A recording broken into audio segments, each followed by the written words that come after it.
All right, all right, all right, all right, all right, all right. What's up, everybody? My people in Manhattan, the Boogie Down Bronx, Queens, or Staten Island, my home borough, Brooklyn.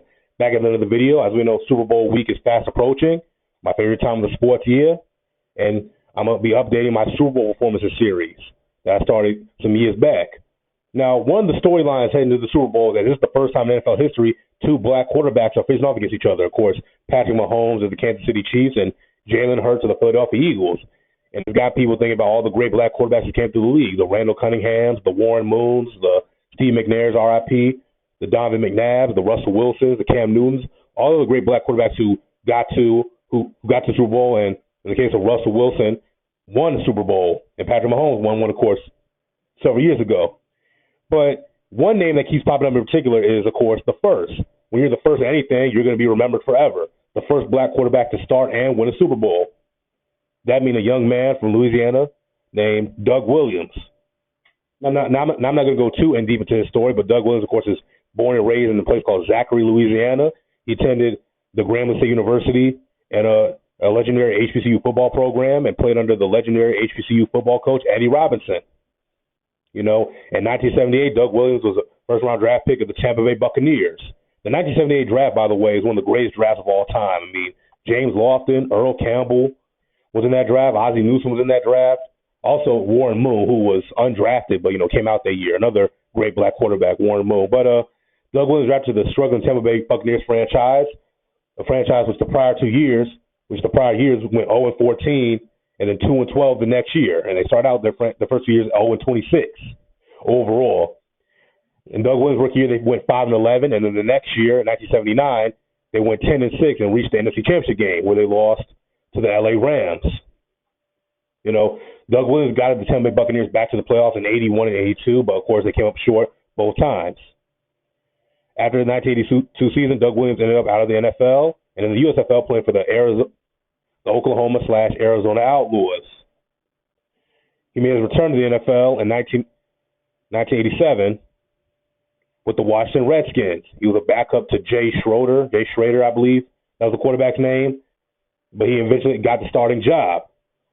Okay, and he guided the Redskins. Of course, he had help, the legendary Hogs offensive line, the posse of wide receivers led by Hall of Famer Art Monk, Gary Clark, and Ricky Sanders.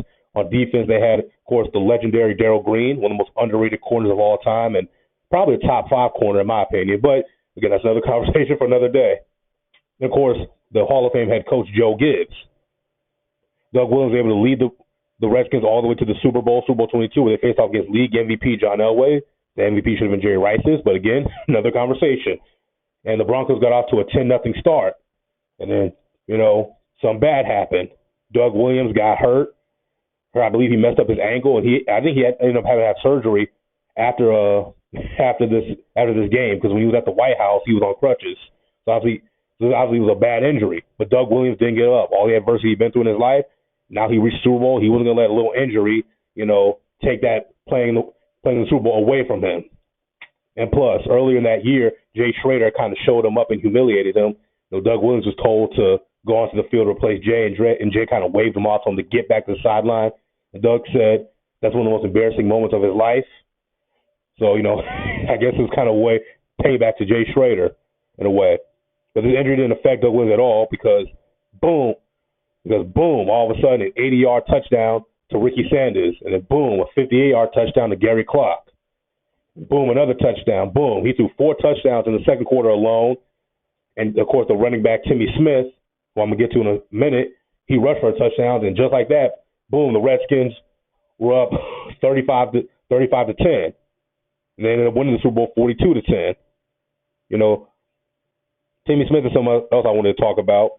He rushed for, because, of course, being up 35-10 and later on 42-10, obviously the game's at hand, the game's in your control. And Timmy Smith rushed for a Super Bowl record 204 yards, which is still a Super Bowl record to this day. Like, I'm surprised nobody's broke that record. I'm surprised Emmitt Smith hasn't broken that record, or Marshall Faulk, or anybody else like that. But so Timmy Smith could have easily got Super Bowl MVP, but Super Bowl MVP was clearly Doug Williams, throwing 4 touchdowns in a quarter in the second quarter by himself against John Elway. And, of course, the Redskins defense, got to give them credit. They picked off John Elway 3 times. 3 times, but like I said, the Super Bowl is all about Doug. 18 to 29, 340 yards, 4 touchdowns, 1 pick, unfortunately. Tennessee, 22 carries, 204 yards, 2 touchdowns. And with that, Doug Williams became the first black quarterback to start the Super Bowl and the first black quarterback to win the Super Bowl, and kind of breaking the stereotypes that black, and kind of, putting to bed for at least for a while that black quarterbacks can't play at the highest level in the NFL, because this one did. And of course, around this time, 1987, you had Randall Cunningham, who was starting to emerge. You had Warren Moon, who would later emerge in the late 80s, early 90s. And then that led to the next wave, the Donovan McNabbses and the Dante Culpepper. Well, Dante Culpepper really didn't do shit, but hey, still. Well, he got to the NFC Championship game, so I'll give him that much credit. And then, of course, the Michael Vicks. And that wave set up the next wave, the Cam Newtons of the world, and the Russell Wilsons. And that set up the Lamar Jackson, Patrick Mahomes wave, Kyler Murray, the Deshaun Watson generation. And now you got this kid, what's his name, Bryce Young or whatever his name is. Is he a black? Is he a black guy? Is he black? Remember correctly? I think he is. Tell me how much you don't know. I forgot. I think he is. He might be mixed race. I don't know. But, but none of this would have been possible without Doug Williams. And, of course, there were other, very good black quarterbacks prior to Doug Williams, James Shaq Harris and Joe Gilliam, who was a backup on the Pittsburgh Steelers Steel Curtain defense, was actually the starter for much of the 1974 season there, their first Super Bowl. But that's going to be it for this video. Doug Williams, like I said, Doug Williams gave one of, if not the greatest Super Bowl performances of all time. And, of course, his record for 4 touchdowns was broken by Joe Montana 2 years later, and then his record was broken by Steve Young 5 years later. But, but that's going to be it. Once again, Doug Williams, congratulations. Salute to you, sir. Thank you for paving the way for black quarterbacks. And none of this would have happened if it wasn't for you. And look, is Doug Williams a Hall of Famer? No, but he was definitely a name that should be remembered forever. Tell me what you guys think in the comment section down below. I'm going to see you all.